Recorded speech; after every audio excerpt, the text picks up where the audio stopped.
the yield. So everyone loves yield. I mean, but like, what is the downside to all the yield? I mean, just inflation. Like what are some of the things that we're gonna have to pay for later with this happening? You want to go cryptographic?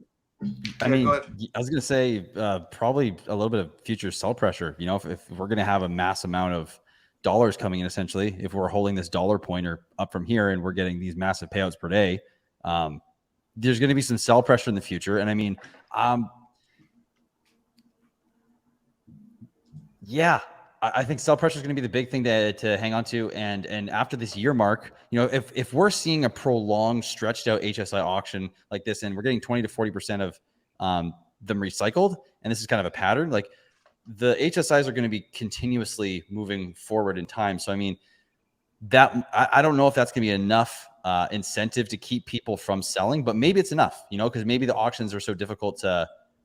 I don't know. What do you guys think? I'm juggling with this. This is the first time I'm really thinking about this in the future. Well, we saw a Acosta dip a bit. Obviously, that's you know, or maybe that's because that 90-day period was up, and so people were, you know, selling some of that, or maybe.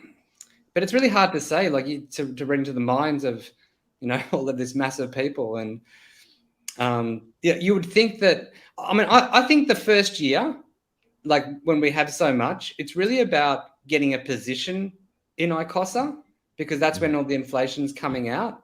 And the smarter way to play it is obviously not to dump it as soon as you end your stake, but to, you know, like keep compounding it. And once that year is up, then kind of reassess where the market is and how you want to deal with that.